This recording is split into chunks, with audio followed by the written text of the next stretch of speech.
Hello, my dear students. This is Anshuman Srichatak of our classes. Welcome to the online platform of our classes.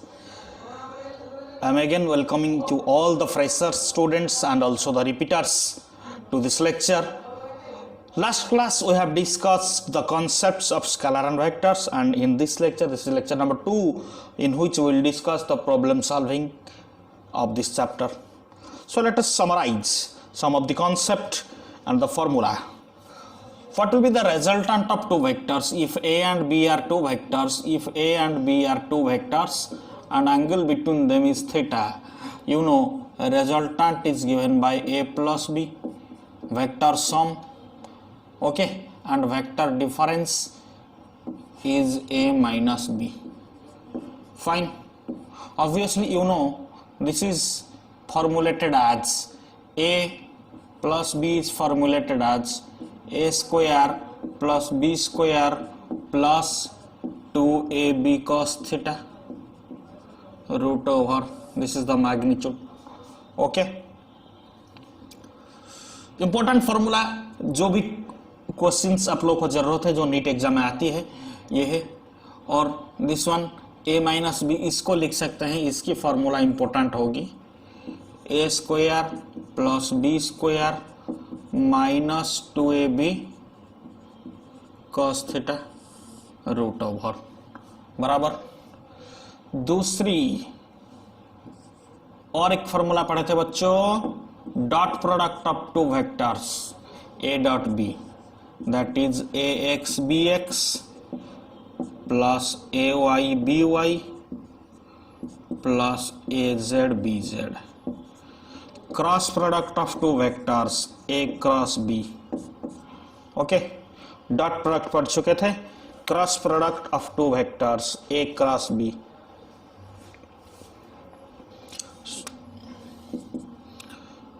I cap J cap K cap AX AY AZ BX BY BZ, ये क्या है बच्चों?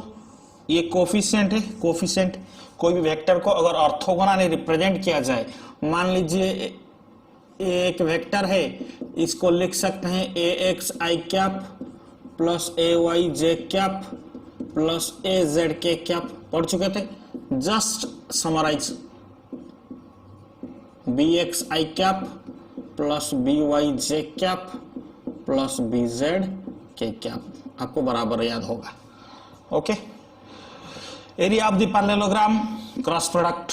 Okay, अब DCS वगैरह तो याद होगा कैसे क्या निकाले थे, अब यहां पे जस्ट समराइज कर रहे हैं। ओके, अब क्वेश्चन सॉल्व करेंगे बच्चों, एक एक करके क्वेश्चन सॉल्व करेंगे। ओके, पहला क्वेश्चन देखते हैं, क्वेश्चन नंबर 1। देखिए बच्चों, क्वेश्चन नंबर 1 क्या दिया गया है?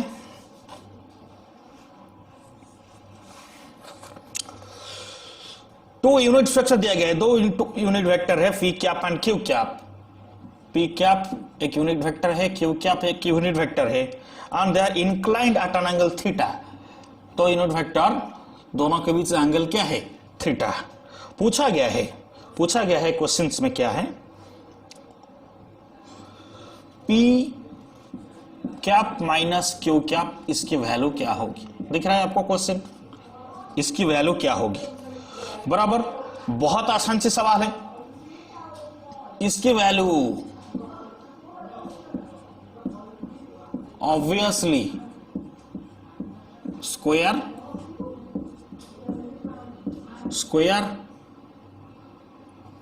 Okay minus 2p cap q cap cos theta root over, yes और no? Fine, are you getting me?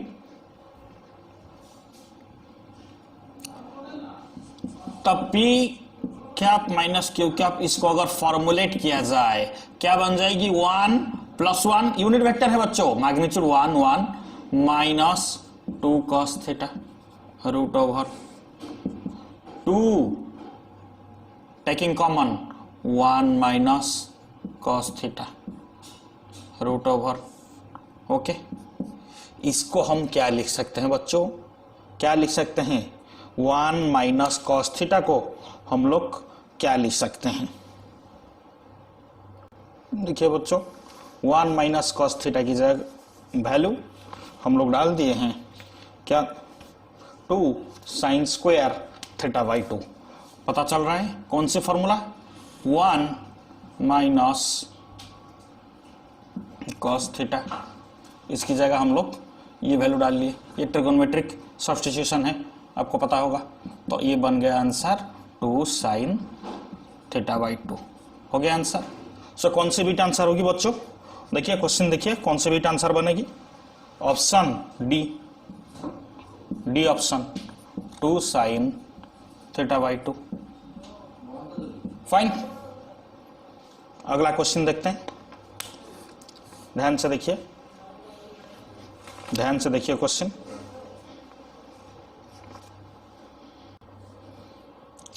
Question number 2 देखिए बच्चों, दिख रहा है स्क्रीन में आपको क्वेश्चन नंबर 2।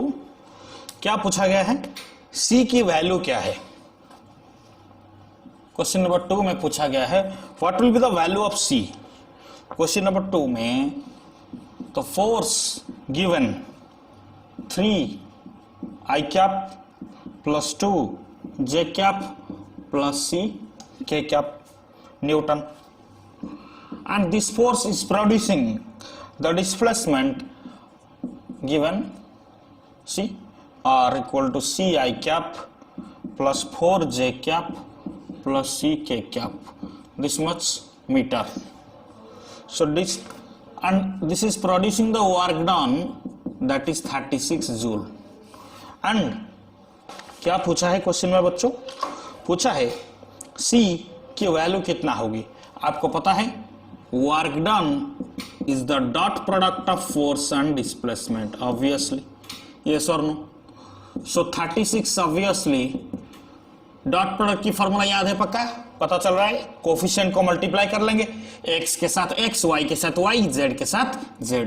सो 3c plus 8, 3c plus 8 plus c square बराबर आ रहा है समझ में। अब इसको लिख लेते हैं, c square plus 3c plus 8 minus 36 equal to 0। बन गई equation, c square plus 3c minus 28 equal to 0। एक क्वाड्रेटिक इक्वेशन का अगर सॉल्व कर लेंगे तो आंसर आ जाएगी पक्का। देखिए ध्यान से, जस्ट प्रोसेस, अब आंसर फटाफट निकाल लेंगे। देखिए तो c की वैल्यू क्या आ गई इसको सॉल्व करने से, -7 4। ओके, तो ऑप्शन में क्या है, ऑप्शन देखिए, ऑप्शन देखिए, ऑप्शन में -7 तो है ही नहीं, सो आंसर बनेगी 4। ऑप्शन कौन सी ऑप्शन में है, ऑप्शन ए।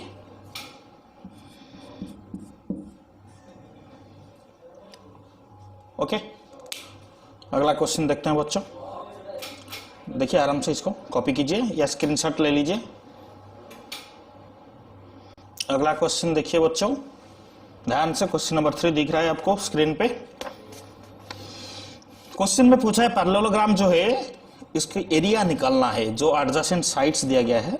देखिए ध्यान से, एडजेसेंट साइड्स दिया गया है, उसकी एरिया निकालना है। सो क्वेश्चन नंबर 3 सॉल्व करेंगे। एक side A I cap plus 2 j cap plus 3 के कैप, बी वेक्टर दूसरा साइड कितना दिया गया है, 3 i cap minus 2 j cap plus K cap. तब एरिया कितना बनेगी, parallelogram area, area of parallelogram, ये तो आपको पता है बच्चों, एरिया ए क्रॉस बी, इसकी मैग्नीट्यूड ये पता है।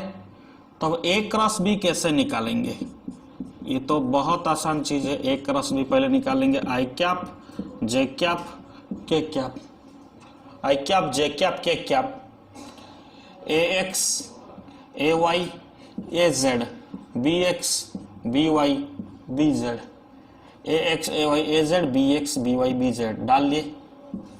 अब क्रॉस प्रोडक्ट ऑफ फॉर्मूला आपको याद है, पक्का याद होगा ना बच्चों, या बोलना पड़ेगा दोबारा, भूल जाते हो बच्चे सब।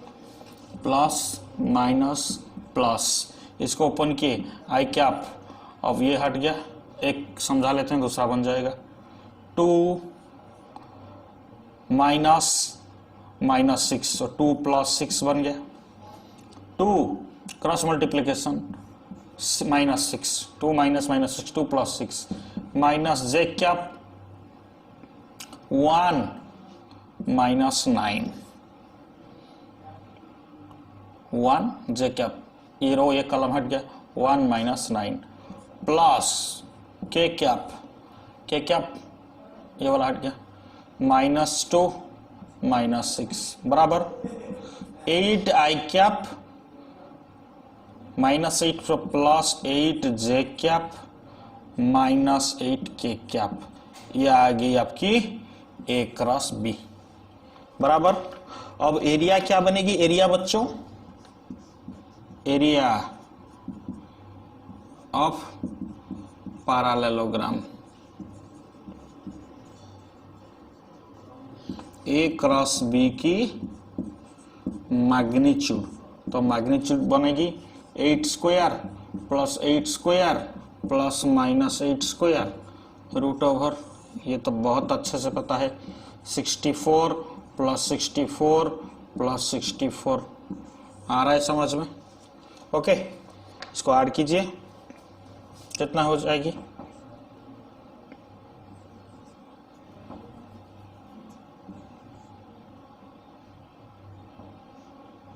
$192 root over, okay 192 root over. अब ये वाला आपकी चॉइस में कितना आ जाएगी, देखिए 192 रूट ओवर, इसको फैक्टराइज कीजिए फटाफट, 192 इसको फैक्टराइज कीजिए इधर फटाफट, 92 को यहाँ पे फैक्टराइज कीजिए, तब आपकी आ जाएगी चॉइस, तो आंसर आ गई 8√3 स्क्वायर यूनिट्स। कौन सी ऑप्शन आएगी बच्चों, देखिए स्क्रीन पे आपको दिख रहा है, कौन सी ऑप्शन आ जाएगी, option D, option D. Okay clear. अगला क्वेश्चन देखेंगे बच्चों, अगला क्वेश्चन, इसको कॉपी कर लीजिए ध्यान से, या जिसको स्क्रीनशॉट लेना है भी ले सकते हैं आराम से। Okay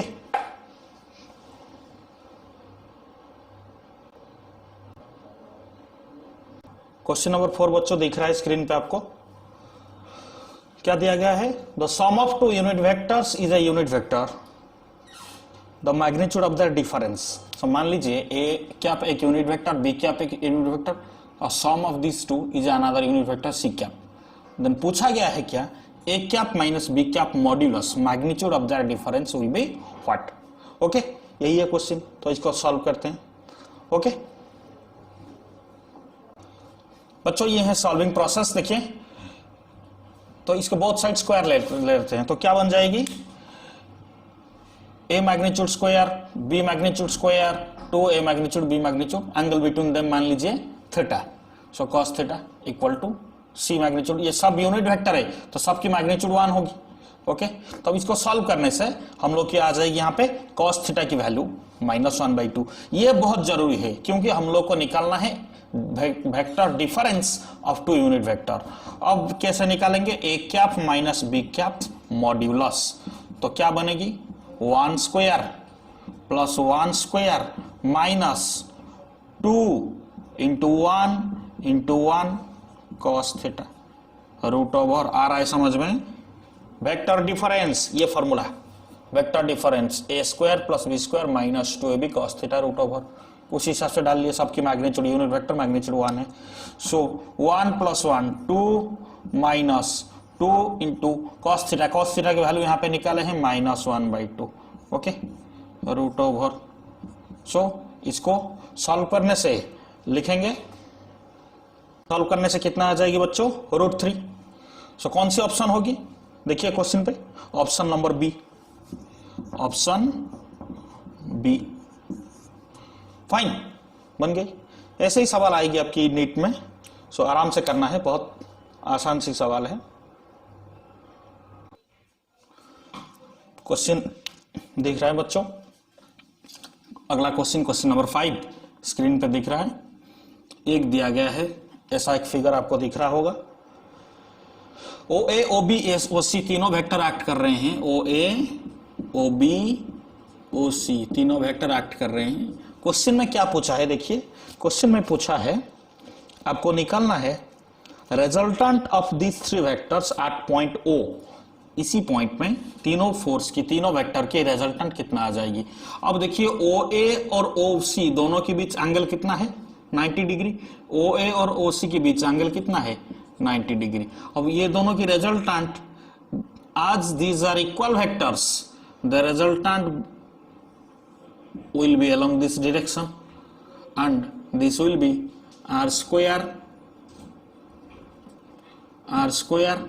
plus r square root over that is √2r. So net resultant यहां पे कितना आ जाएगी, ये वाला r है, ये दोनों की रिजल्टेंट इस दिशा में आ गई √2r। सो √2r प्लस r बन गई आपकी r टेकिंग कॉमन और √2 + 1 बराबर। सो कौन सी ऑप्शन है बच्चों, √2 + 1 या 1 + √2, 1 + √2 भी लिख सकते हैं, क्योंकि आपको ऑप्शन में ऐसा लिखा गया है, पूछोगे ऐसा नहीं है। तो question number, option number c, option c, this is the right answer. Fine बच्चों, दिख रहा है क्वेश्चन नंबर 6 स्क्रीन पे।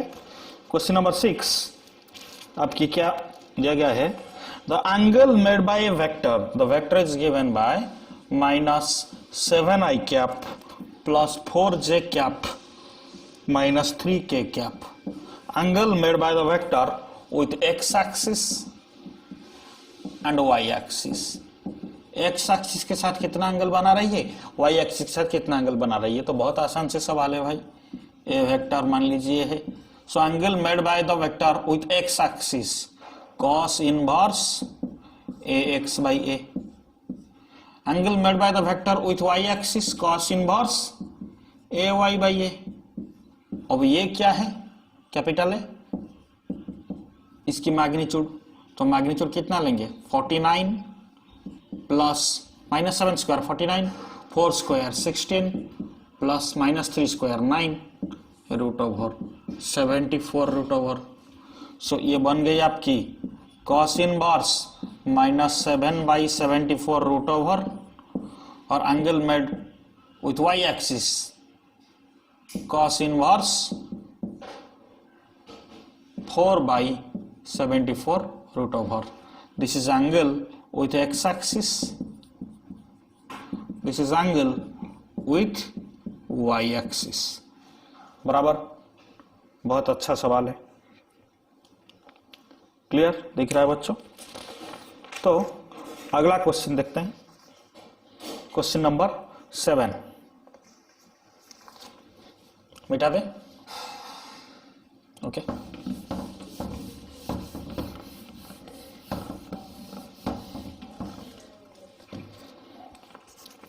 क्वेश्चन नंबर 7 देखिए, क्वेश्चन ध्यान से, आपको दिख रहा होगा स्क्रीन पे।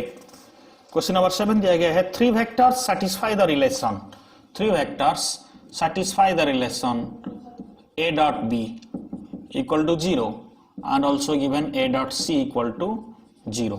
देन कौन सी आंसर बनेगी, a पैरेलल किसके साथ बनेगी। पक्का a डॉट बी 0 मतलब a और b के बीच एंगल कितना है, 90 डिग्री। a और b के बीच एंगल बन गई 90 डिग्री। a पर dot c equal to 0, that means a also perpendicular to c, a also perpendicular to b, a also perpendicular to c। So ऐसे बन जाएगी, ऐसे बन जाएगी vector c, okay. So b cross c कैसे आएगी, B cross C कैसे आएगी? So A will be parallel to, question में दिया गया है ए इज पैरेलल टू। बच्चों अगर सी ऐसे आएगी इस डायरेक्शन में, आपको दिख रहा है ऐसे सी, लेकिन कैसे रहेगी सी? एक्चुअली सी ऐसे रहेगी। सो बी क्रॉस सी किस दिशा में आएगी? बी क्रॉस सी इस प्लेन को perpendicular. So A is parallel to B cross C. A किसके साथ पैरेलल हो जाएगी? B cross C. ये आपको क्वेश्चन बहुत आसान है, आपको चॉइसेस देख के पता चल रहा होगा। ए तो कभी एक सी के साथ पैरेलल नहीं होगी, बी के साथ भी पैरेलल नहीं होगी।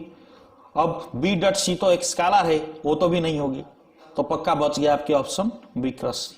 फाइन, अब हो गया क्वेश्चन नंबर 7। क्वेश्चन नंबर, अगला क्वेश्चन को देखते हैं बच्चों। अगला क्वेश्चन, क्वेश्चन नंबर 8 अभी आ जाएगी आपकी स्क्रीन पे।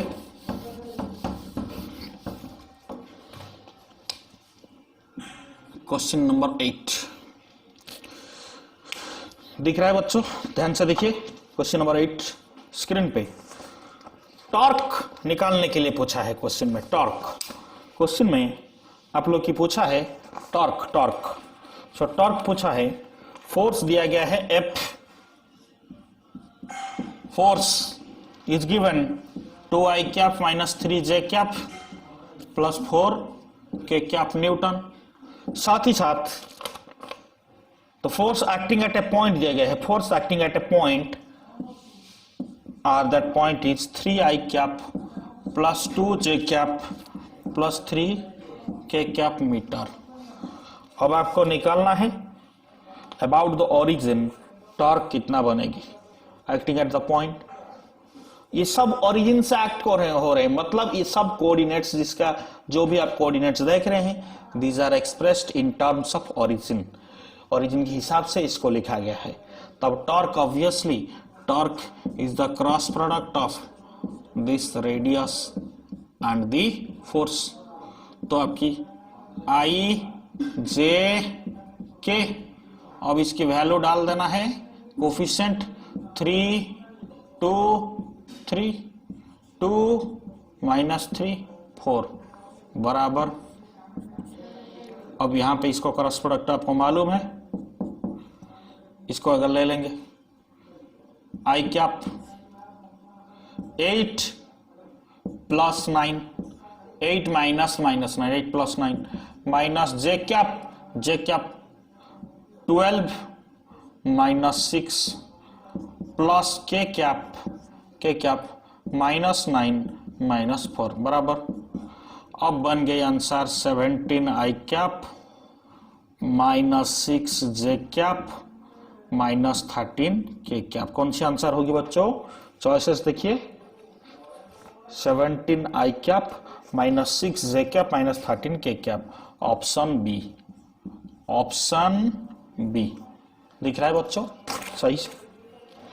ओके फाइन, हो गया बच्चों। 8 क्वेश्चन बना लिए, 8 क्वेश्चन बना लिए।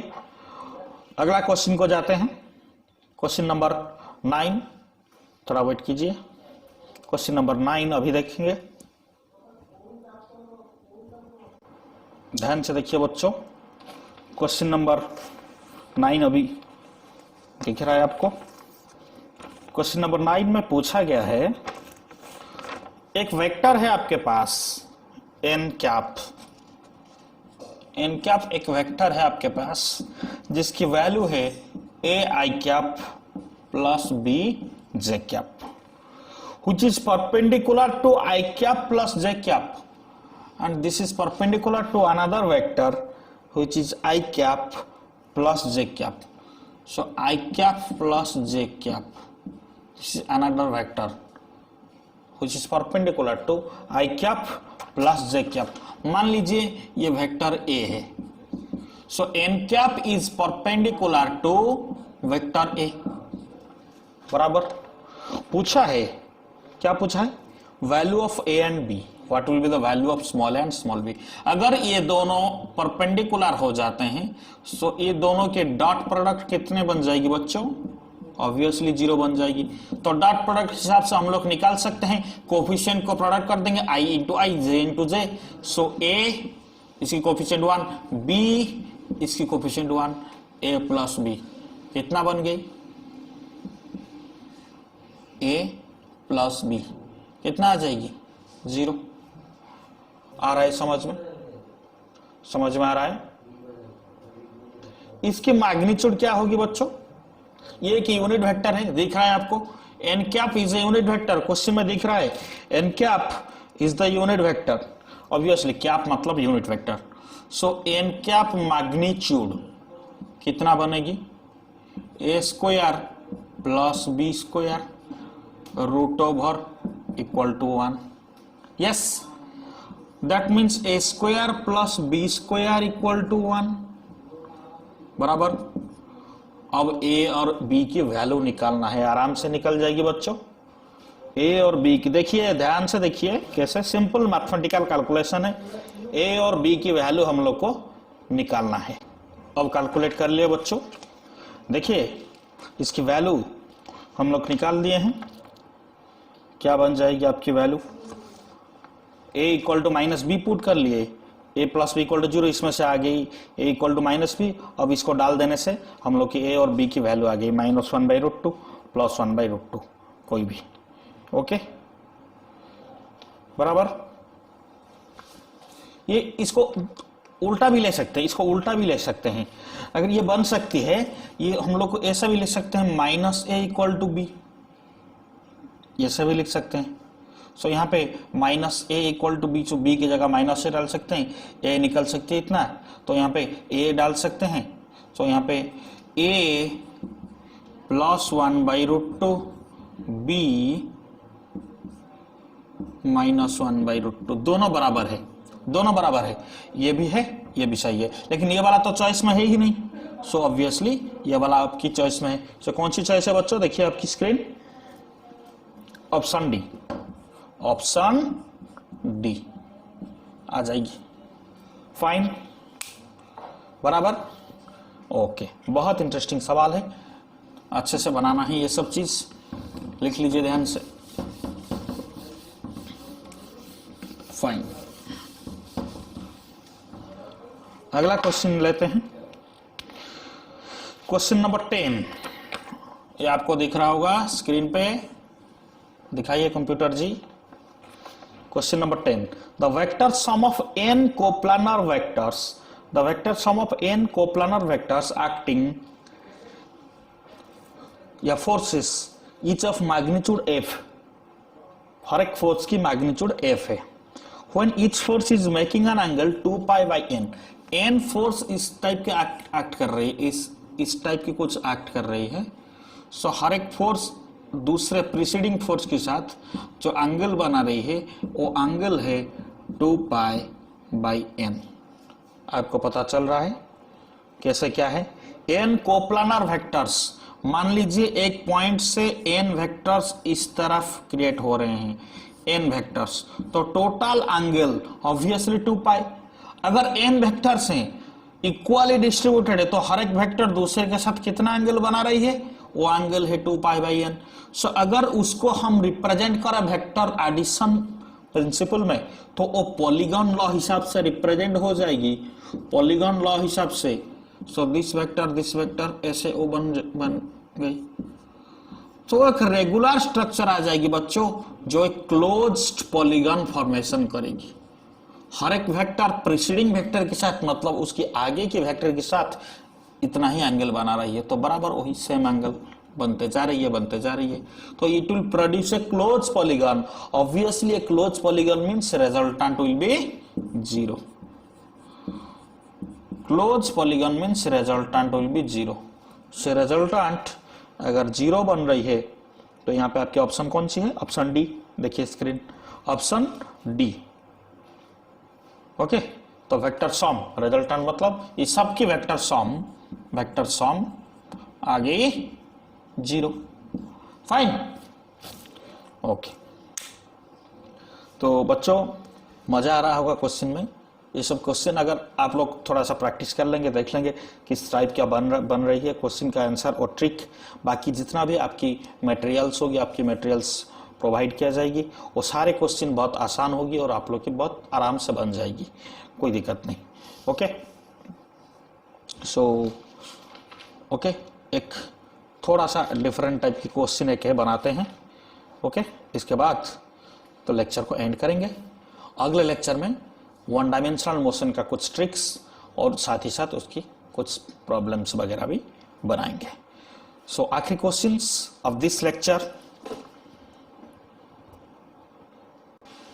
बच्चों दिख रहा है स्क्रीन पे क्वेश्चन, हमने ड्रॉ भी कर लिए आपको समझाने के लिए। स्क्रीन पर आपको यहाँ दिख रहा होगा क्वेश्चन। अब ये रहा उसका डायग्राम जो हम ड्रॉ किए हैं, यहाँ पे इसको एनालिसिस किया जाएगा। चॉइसेस आपको दिख रहा है। क्वेश्चन में क्या पूछा है, पुली एंड स्ट्रिंग्स कुछ इस तरह का लगा गया है, pulleys and strings are smooth and of negligible mass. That means जो पुली लगाया गया है यहाँ पे, ये पुली का डिटेल हम लोग न्यूटन्स लॉ में पढ़ेंगे, आप लोग तो प्लस 2 में पढ़े होंगे। तो पुली एंड ये स्ट्रिंग जो है ये सब नेग्लिजिबल मासलेस स्ट्रिंग, पता याद आ रहा होगा, ये मासलेस स्ट्रिंग है, नेग्लिजिबल मास। अब ये सारा सिस्टम इक्विलिब्रियम में है। इक्विलिब्रियम मतलब क्या है, दिख रहा है आपको क्वेश्चन में। इक्विलिब्रियम मतलब नेट फोर्स 0 इक्विलिब्रियम में है। इक्विलिब्रियम मतलब नेट फोर्स आपकी बन गई 0। अच्छा, ये याद है, ये स्पेशल क्वेश्चन आज की, एक special question. Okay, so net force 0, that means इस सिस्टम में कहीं पे भी कुछ फोर्स एक्ट नहीं कर रहा है। अगर इक्विलिब्रियम में है बॉडी, जो 3D में कौन से डायरेक्शन में भी इसकी मोशन नहीं हो पाएगी, neither in x axis nor in y axis, कोई भी डायरेक्शन में, कोई भी डायमेंशन में उसकी मोशन नहीं होगी। तब देखेंगे बॉडी की वर्टिकल एंड हॉरिजॉन्टल पाथ में कोई भी मोशन नहीं होगी यहाँ पे, अगर इसकी नेट फोर्स 0 बन रही है। अब ये सिस्टम में आपको क्या क्या फोर्स एक्ट हो रहे दिख रहा है, क्वेश्चन में अलर्ट दिया गया है। देखिए जो क्वेश्चन में दिया गया है वही हम यहाँ पे कॉपी किए हैं। सो टेंशन एक्ट कर रही है, अगर ये मास इस तरफ आएगी ऑब्वियसली यहाँ पे टेंशन क्रिएट होगी। अब ये स्ट्रिंग इस तरफ खींच रही है, यहाँ पे ये मास भी खींच रही है, तो यहाँ पे भी टेंशन आ जाएगी। ओके, सो ऑब्वियसली यहाँ पे एक आएगी वेट, मास की वजह से वेट आ गई mg, ये मास की वजह से वेट आ गई mg। सिस्टम इक्विलिब्रियम में है, याद आ रहा है, so T equal to mg। Vertical force equal to 0, ये क्या आपको पता चल रहा है, sum of vertical force, vertically कोई भी फोर्स नहीं है, 0। सो यहाँ पे T इक्वल टू mg बन गई। यहाँ पे भी सेम चीज लिख सकते हैं इस मास के लिए, T इक्वल टू mg, बराबर पता चल रहा है आपको। ओके, अब ये जो T है ये नाइदर वर्टिकल है नॉर हॉरिजॉन्टल, इसको हम रिजॉल्व कर सकते हैं। अगर देखिए ये एक सिमेट्रिकल अरेंजमेंट है, तो ये थीटा बन गई, तो ये भी थीटा बन जाएगी। ये अगर T है यहाँ आ जाएगी T cos थीटा, अब इस दिशा में आ जाएगी T sin थीटा, पक्का। सिमिलरली ये T है, इस दिशा में आ जाएगी T sin थीटा, इस दिशा में आ जाएगी T cos थीटा। अब अगर कहीं कोई भी मास यहाँ पे है, ऑब्वियसली उस मास के लिए वेट आएगी नीचे, weight always vertically downward, weight mass into acceleration due to gravity √2 mg। पता चल रहा है बच्चों, ध्यान से देखिए कौन सी force, weight always vertically downward, weight mg, यहाँ पे √2m की वेट √2 mg। अब इसके टेंशन, वर्टिकली कोई भी फोर्स एक्ट नहीं कर रही है, इक्विलिब्रियम में है, नाइदर नीचे जा रही है नॉर ऊपर जा रही है। सो ये दोनों की नेट फोर्स 0 हो जा रही है। So net force T minus mg equal to 0, T minus mg equal to 0। उस हिसाब से हम बना लिए T इक्वल टू mg। ये दोनों के लिए एप्लीकेबल है, इसके लिए भी T इक्वल टू mg, इसके लिए भी T इक्वल टू mg, बराबर। ओके, अब यहाँ पे हॉरिजॉन्टली ये फोर्स एक दूसरे को बैलेंस कर रहे हैं। कौन सी फोर्स बच्चों, कौन सी फोर्स, अच्छे से दिख रहा होगा आपको, T sin theta and t sin theta cancel each other. T sin theta and t sin theta cancel are cancelled. Why? They are opposite to each other. As they are opposite to each other, they are getting cancelled. अब vertically, क्योंकि कोई भी मास motion नहीं कर रही है, जो भी बॉडी देखेंगे, जो भी पार्ट देखेंगे, सब इक्विलिब्रियम में है. मतलब एक्स एक्सिस में नेट फोर्स 0, वाई एक्सिस में नेट फोर्स 0. ये भी आपको याद रखना है, प्रॉब्लम के लिए बहुत आसानी होगी. नेट फोर्स along x 0 बन जाएगी, नेट फोर्स along y भी 0 बन जाएगी. ओके, अगर ये 3 अगर इक्विलिब्रियम कंसीडर कर रहे हैं तो net force along x axis 0, तो 0 मतलब ये दोनों इक्वल हो रहे हैं. टी साइन तेरा कैंसल. इस डायरेक्शन में कौन सी आ रही है? Upward force 2t cos theta बराबर डाउनवर्ड क्या रही है? √2mg minus √2mg equal to 0 बराबर 2t cos theta minus √2mg equal to 0. अब इसको सिंप्लीफाई करेंगे, t की जगह mg डाल सकते हैं. 2mg cos theta equal to √2mg बराबर 2mg cos theta equal to √2mg. अब इसी के साथ हम लोग की आंसर निकल रही है बच्चों. cos थीटा ध्यान से निकाल सकते हैं, √2mg बाई 2mg बराबर आपके आ गई 1/√2. अब थीटा को निकालने में कौन रोक सकता है बच्चों? थीटा आ जाएगी आपकी 45 डिग्री. Very simple. अब आंसर कौन सी बीट होगी आपकी? तो ऑप्शन है आपके पास, option C. Option C lock किया जाए, ऑप्शन सी. ओके बच्चों, तो आज की केबीसी खत्म. जितना भी क्वेश्चंस थोड़ा थोड़ा आपके लिए बनाना था वो बना लिए इस वीडियो में. आप लोग की क्वेश्चंस कुछ प्रोवाइड किया जाएगी.